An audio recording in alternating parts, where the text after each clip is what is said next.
Hey everyone, today I'm pruning back my forsythia. This is the yellow bell looking flower that you see that comes out in the springtime. Basically it gives you a show of spring approaching when you see these yellow flowers blooming from the stalk. Now forsythia is known to bloom on the previous year's growth. So this was previous year's growth. New growth is anything you see that is really soft and young, like this one. This would be new growth at the tip. But following it back, this is the first year I've had it. I grew these forsythia from cuttings, and you can see they're straggly, sitting out branches everywhere. I was contemplating about turning it into standard, which they can because they grow into these hardy wood right here that you could use. But because it's in the center of the garden, I think I am going to just cut it down so that it'll be more of a bush than a tree form. But you can see all these suckers, new growth coming out. So these will be the new growth that if given to its maturity next year, it's going to flower from. Here, these ones are kind of the same. If you look here, the new growth, the bud that forms right here, all these new growth, they will eventually send out flower. But I want to prune it back because you can see it has grown from last year to this year almost 6 feet, actually 7 feet if you take this branch here and actually sit it upright. I'm 5 foot and it is at least 2 feet over my head if I keep on reaching it up high. So I want to just prune it back so that it's more of a bush than a long, lanky, almost standard form. So I'm just going to go in really simple, and depending on the height you want, because it's in the center of this flower bed over here, the width is over here to over here, so it's kind of in the center. I want it to be a little bit taller just to make sure that you can see, but you can see the growth on it is crazy insane. So I'm going to go here, and this growth here, I'm going to just leave it. So I'm going to cut it here so that it keeps that growth there. I'm basically going in and cutting where there's a node. There's a little tiny bud right there that it'll send new growth from. So this one is too long and lanky and skinny, so I think I'm going to cut it out, and it's crossing some branches actually. So I'm going to remove this cut here, and that one I might go all the way in and cut it at the base because I have these new shoots that are coming out right here. Over here, I'm going to cut there and there. Wow, that one has a hole in it. I haven't seen that before. See that hole? This one doesn't have a hole in it. So I'm wondering why it has a hole. Let's look to see. Maybe something burrow itself into it. But you can see the hole right there.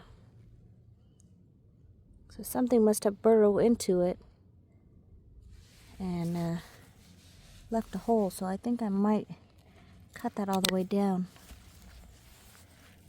It could still be in there. There's the hole.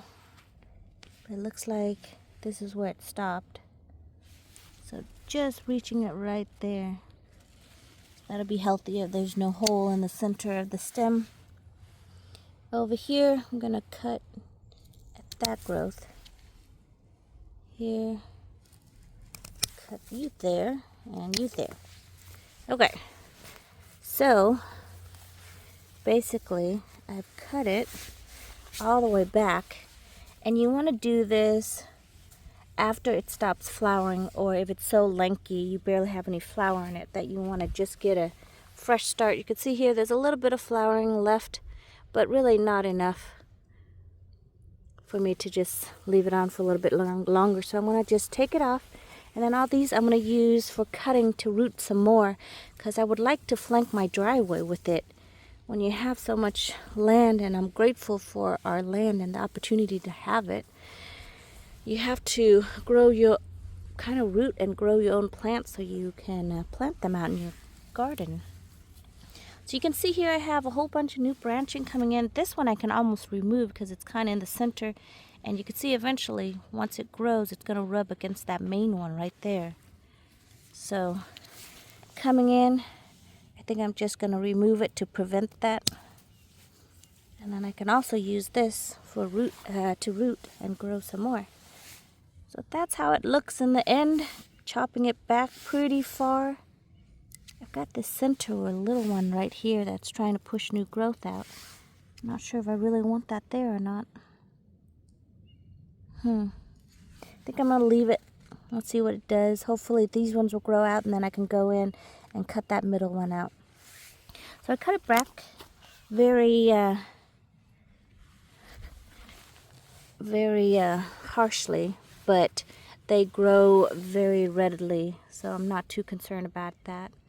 And then I've got to go in and start trimming back the hardy hibiscus. Can you believe it? It's end of March. And look, my hardy hibiscus are finally pushing through. Look at this one right there. These are the stems from the previous year. I left it as a marker so I know where the bulb is that I plant. So you can see here, underneath all this, there's some new growth coming in. Gotta come in and weed. But you can see all these little bulbs that are coming out. Not bulbs, but little stems, I guess, little shoots. There's one there, one there. And I'm sure there will be more along with ants. I've disturbed them. There's a couple over here, here. And I'm sure there are some on this side as well. So make sure you wear your gloves if you're a little bit allergic to ants. I am a little bit allergic to them. I tend to blow up like a Michelin balloon guy when they bite my ankles. So going in, kind of weed eating a little bit around here.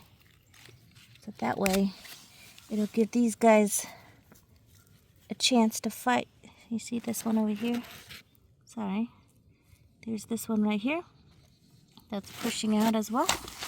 And let's see, there's a little tiny one right there. I don't want to disturb the roots too much. I'm hoping that we have our last frost because these guys are coming out pretty early and they do not like the cold whatsoever. So I'm not sure why they're coming out so early other than the fact that the ground is telling them that, hey, spring's come, we better go do our thing and flower and show all of our beautiful glory when it flowers and bloom for us. So I need to come in and I need to trim these big, I guess whatever you call them, stems or trunks that are from last year. But I have to be really careful because when I cut it and move it, I don't want to disturb the little tiny stems that are coming out. So you can see I have that one, I have this one here, this one, that one. So I'm gonna have to come in. I think I'm gonna have to bring my loppers because my pruning shears are definitely not gonna work. So I gotta come in and remove that. Just going around the property, just going around the garden. You can see here I've got this rose here has a couple of dead branches, so I need to remove them. They were doing really good and blooming, and then I had deer or bunnies came in and they ate all the young growth on them, so they're having to push out new growth. You can see this one has died back, so I'm going to prune that and that one. Let's just do it now. My dogs have been taking my egg cartons out from the trash and decided they want to start chewing and munching on them. So I'm just going to cut it here to where it all died back. Looks like it's all the way down, so I might even have to go further.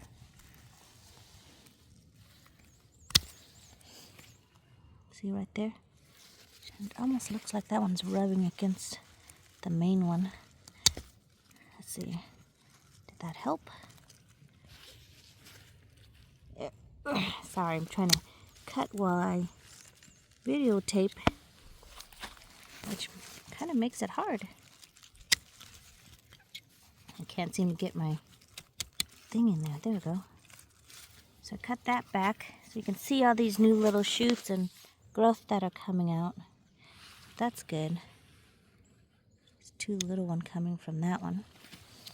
And then this one, I think I'm gonna just prune it all the way down here because it looks like it's completely dead.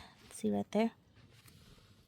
It's completely dead, but there's a new little one that's coming from there, so I'll leave that one. Otherwise, it looks pretty healthy. And then coming over to this side, this is another hardy hibiscus. This one actually has much more growth coming out. You can see all those new young growth coming out. So I need to come in and cut all of these back, like this one right here, that one. Cut fairly easy. I really need to take my pruning shear and I got it stuck and I need to use both my hands. Hang on.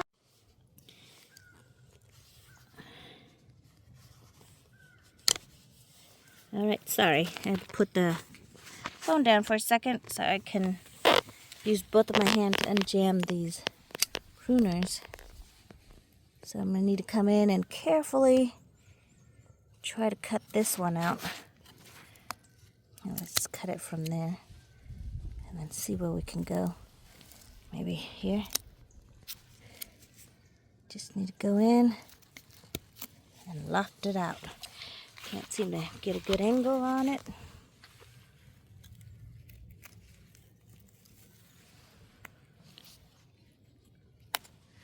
Or break it off. So basically, spring cleaning is the name of the game.